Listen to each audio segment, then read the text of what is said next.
There's a specific kind of tired that has nothing to do with sleep. You know the one.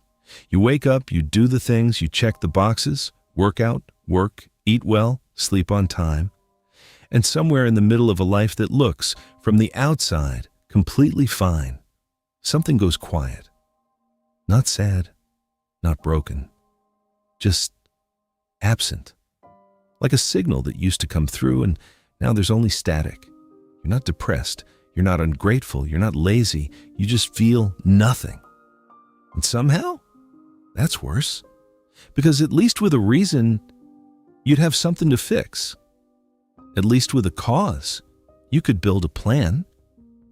But this doesn't have a cause. Your life is objectively okay, better than okay. And that's exactly what makes it so disorienting.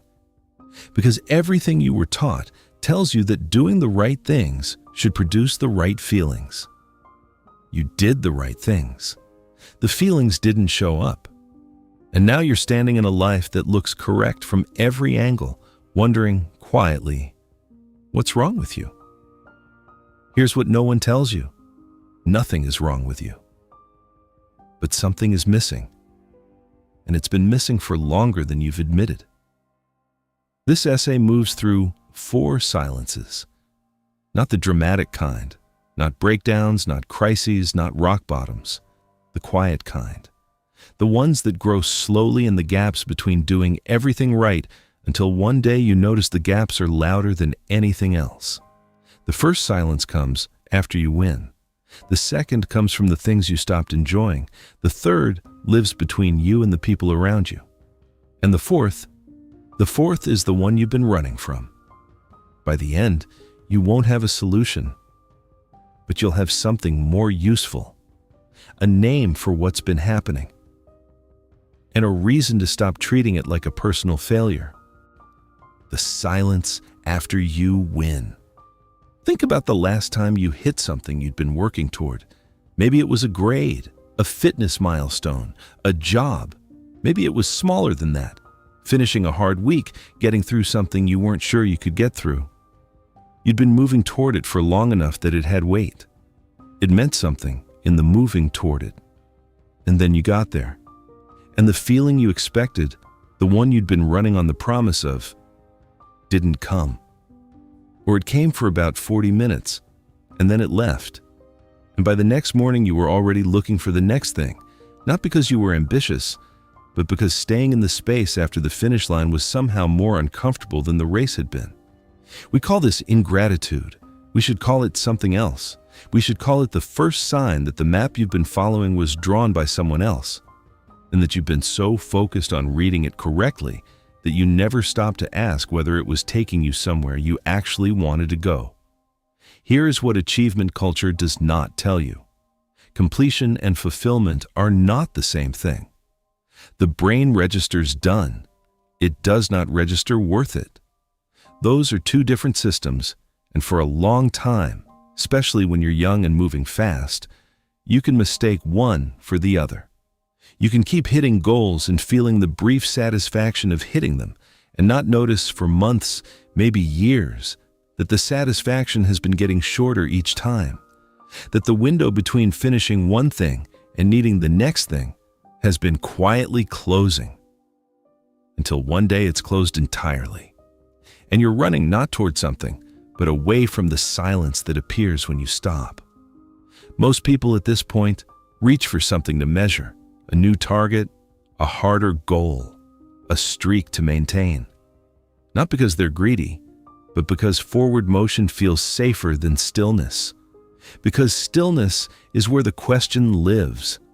And the question, once you hear it, is very hard to unhear. There is a version of you, the one with the clean routine, the logged workouts, the early mornings, that is real. It is disciplined and capable, and it has done genuinely hard things. But it is not the whole of you. It is the version of you that the world can see and legibly approve of. And living inside it exclusively for long enough starts to feel like wearing a well-fitted costume. Tailored, presentable, and slowly, quietly, suffocating. After a good workout, There's sometimes a moment, sitting in a parking lot or standing in a shower or eating a meal you prepared correctly, where you wait for the feeling, the pride, the energy, the sense that this was worth it. And what arrives instead is just done. Nothing wrong, nothing right. Just the flat fact of completion and the low hum of whatever comes next. That is not ingratitude. That is not laziness. That is what it sounds like when the version of yourself you've been performing starts to run out of things to say.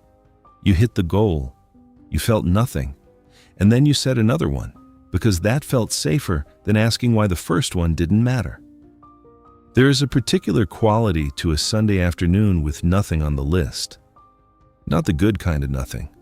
The earned, collapsed, deserved nothing of a genuine rest day. The other kind. The kind where you have time, real unstructured time, and instead of feeling free, you feel faintly anxious. Like you've been handed something you don't know how to hold anymore. You sit down, you look at the afternoon looks back, and somewhere in that exchange, in that small, unhurried moment of having nowhere to be and nothing to prove, something surfaces. Not a thought exactly, more like something like pressure. The sense that you have forgotten how to simply exist without a direction attached to it. This is where the second silence begins. Silence. The silence of the things. You stopped enjoying. It didn't happen all at once. There was no morning you woke up and decided to stop enjoying things. No conscious choice, no clear before and after. It happened the way most quiet losses happen, gradually, then completely, and mostly without your noticing until you're already on the other side of it. You just kept postponing. The things you used to do for no reason, the games, the shows, the music you'd put on just because, the long, unproductive afternoons that felt at the time like the texture of being alive. You kept moving them to later. After the workout, after the deadline, after you'd earned it, and later kept becoming never, not because you were too busy, but because the bar for earning it kept quietly moving. And at some point, postponing became the default, and the default became invisible. And one day, you looked up and the things that used to make you feel like yourself were just gone. Not dramatically, just absent. The way a sound disappears when you've stopped listening for it. There is a guy, maybe you've been him, maybe you are him, who one Sunday afternoon opens his laptop and hovers over a game he hasn't played in 8 months. The same game he used to play for hours as a teenager without a single thought about whether he deserved to. His finger stays on the trackpad. He doesn't open it, not because he doesn't want to. He does, genuinely, in some part of himself that still remembers what wanting felt like. But the wanting itself feels like a betrayal of the early mornings, of the discipline, of the version of himself he's been carefully constructing. So he opens a productivity app instead. He doesn't use that either. He just sits there, in the space between two things he can't have, the game he won't let himself play, and the rest he doesn't feel he's earned, and calls it a wasted afternoon. That space, that exact space, is where the second silence lives. Here is what happened, and it didn't require any malice to happen.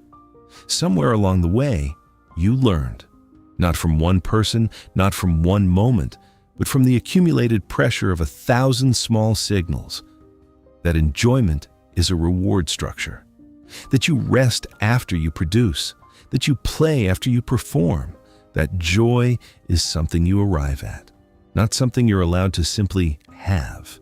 The system that taught you this didn't mean to hollow you out. It was trying to make you capable. It was trying to prepare you. It just never stopped to ask whether the person it was preparing was still okay. And you, being capable, being disciplined, being the kind of person who follows through, you internalized it completely. You used to love this. Not past tense as nostalgia, past tense as evidence. Something happened between then and now. And it wasn't that you grew up. Growing up doesn't make you feel guilty for wanting to play a game on a Sunday afternoon. Growing up doesn't turn enjoyment into a thing you have to justify. That's not maturity. That's a specific kind of loss, dressed up as discipline so you wouldn't notice it leaving. The things you stopped enjoying didn't leave because they stopped mattering. They left because you stopped giving yourself permission to let them matter. And the silence they left behind, that low, functionless absence where spontaneous joy used to live, that's not a minor thing. That's not a small price for a productive life. That is the sound of a person slowly losing access to themselves. You didn't lose the things you loved. You just stopped giving yourself permission to love them. The silence between you and other people. At some point, you got very good at saying you're fine. Not as a lie exactly, more as a compression. A way of taking something large and shapeless and reducing it to a size that fits inside a conversation. You're fine. You're just tired. Work has been a lot. You say it, and the other person nods and the conversation moves on, and nothing has been resolved, but nothing has been broken either. And that feels, in the moment, like the best available outcome. What you don't say, what you're not sure you have words for yet, is that you've been fine for 6 months in a row now, in exactly this way, and that the fineness has started to feel less like a state and more like a performance, a role you've gotten so practiced at playing that you can't always tell anymore where the performance ends and the actual you begins. Here is something true about the people around you. Most of them are doing the same thing, not consciously, not with any intention to deceive.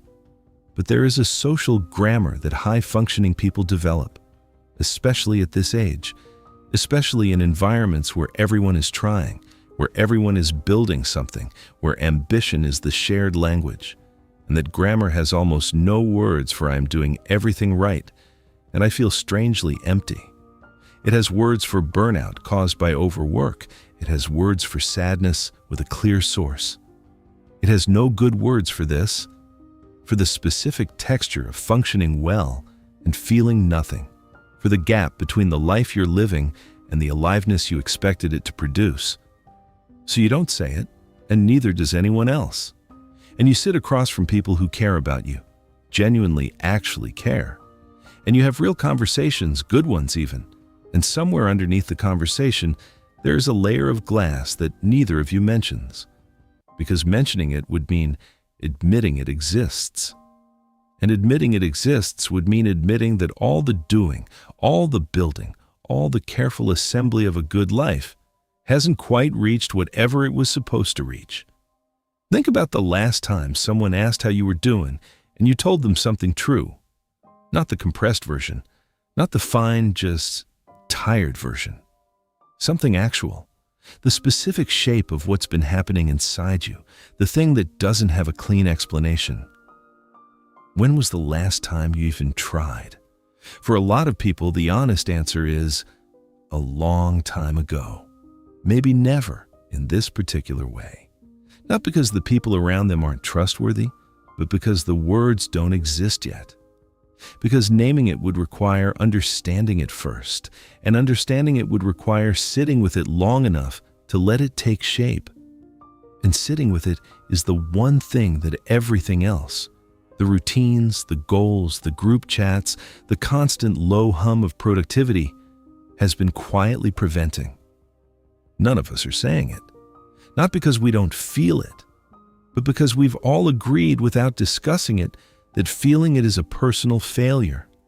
That if you were doing this correctly, if you were grateful enough, disciplined enough, psychologically healthy enough, you wouldn't feel this way. And so the feeling becomes a secret.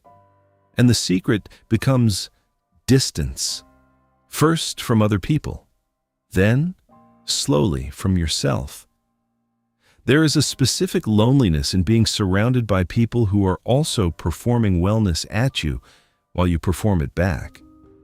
It doesn't look like loneliness from the outside. From the outside, it looks like a normal Tuesday. Two people having coffee, both present, both saying the right things, both slightly elsewhere. Nothing wrong, nothing you could point to.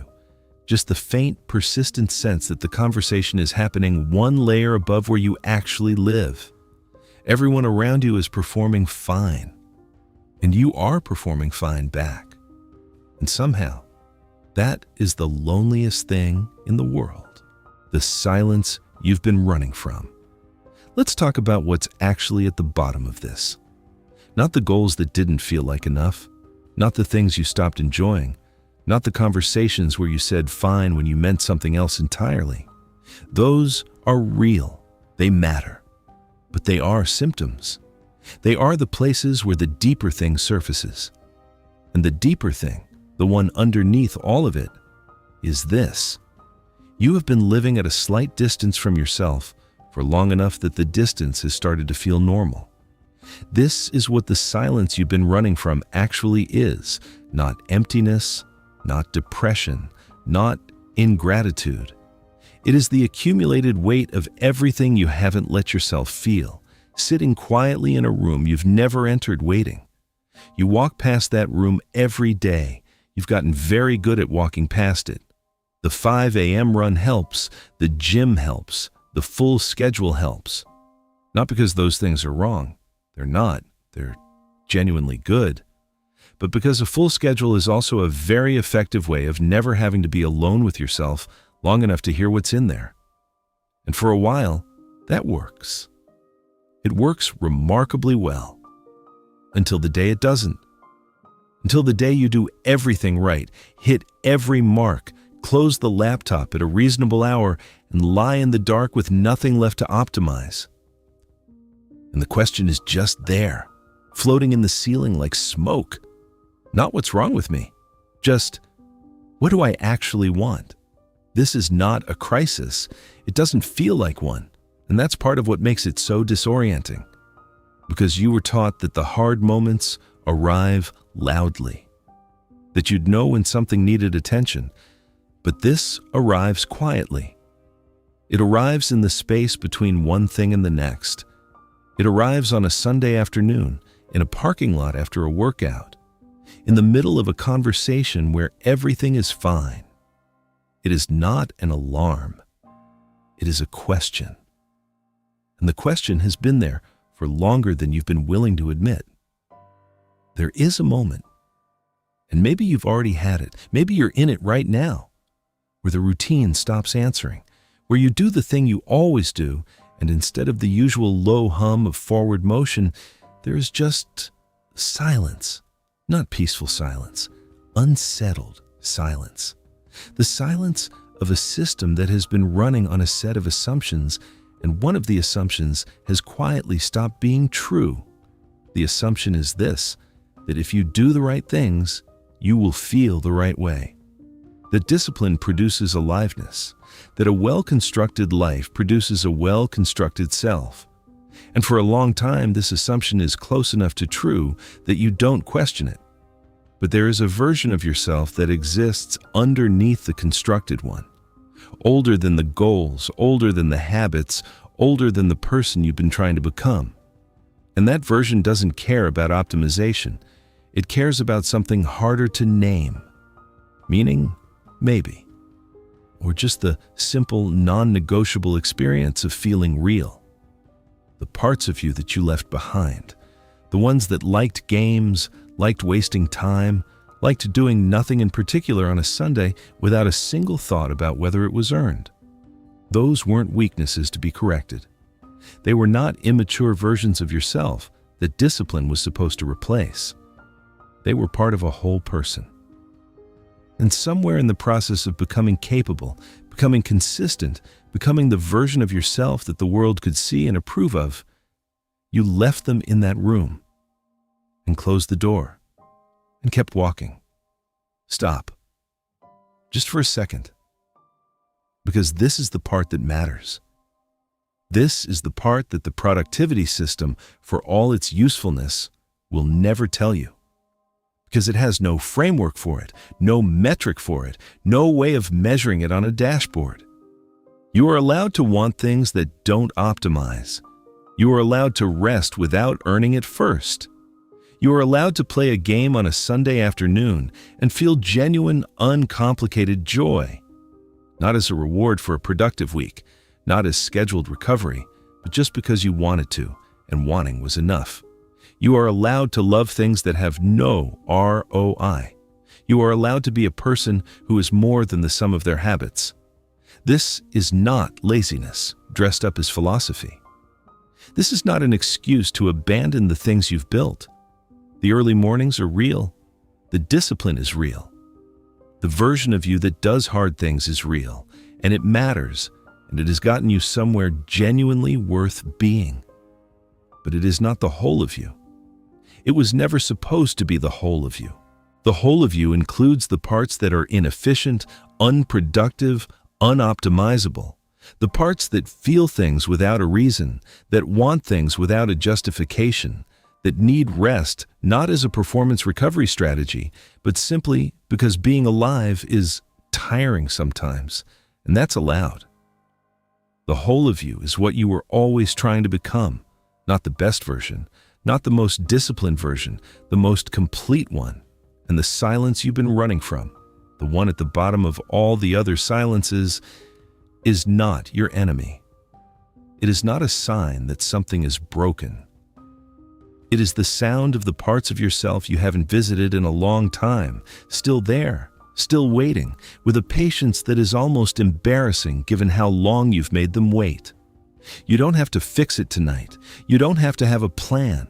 You don't have to turn this into another optimization project, another thing to do correctly, another box to check on the way to being psychologically healthy. That's the old pattern. That's the costume putting itself back on. All you have to do right now is stop pretending the room isn't there. The emptiness you've been running from was never the enemy. It was the only honest thing left. You started this essay on a highway at 5 a.m. Empty road, moving fast, lights on, going somewhere that didn't quite feel like anywhere, just forward, because forward was the only direction that made sense. Because stopping meant hearing something you weren't ready to hear. Because the motion itself had become the point, and questioning the destination felt dangerous in a way you couldn't fully explain. That image hasn't changed. The road is still there. The early morning is still there. The discipline, the habits, the things you've built, none of that disappears because you've named what's been missing. But something is different now. You're not driving away from the silence anymore. You know it's there. You know what it's been trying to tell you. And knowing, even when it doesn't come with a solution, even when it doesn't resolve into a clean action plan, knowing is not nothing. Knowing is, in fact, the only place anything real ever starts. The life that looks fine from the outside can also be a life that is genuinely yours. Those two things are not in opposition, but they require something that the productivity system never built a framework for: honesty. The specific, quiet, uncomfortable honesty of admitting that you are more than what you've been performing, that the parts of you that don't optimize are not problems to fix, that joy does not need to be earned to be legitimate, that rest is not a reward, that wanting things, simple, unproductive, inefficient things, is not a character flaw. You don't have to overhaul everything. You don't have to quit the gym or abandon the early mornings or throw away the habits that got you here. This was never about that. It was about the room, the one you've been walking past. Maybe tonight you open the door, not to fix what's inside, not to process it or optimize it or turn it into a lesson, just to acknowledge that it's there. Just to sit in it for a minute, without your phone, without a goal, without anything to produce, and let the parts of you that have been waiting feel, for once, like they're allowed to exist. That's it. That's the whole thing. Not a transformation, not a breakthrough. Just a small, honest moment of stopping the performance long enough to remember who was performing it and why that person deserved more than a life that looked good from the outside. The road is still there when you're ready. It will always be there. But so is the room. And one of them has been trying to tell you something true for a very long time. If any of this landed somewhere specific for you, I'd genuinely like to know. What's the first thing you gave yourself permission to enjoy again without justifying it? Leave it in the comments, not as advice, just as evidence that you were here and you felt something. And that was enough. There is a kind of quiet that isn't emptiness. You'll know it when you find it.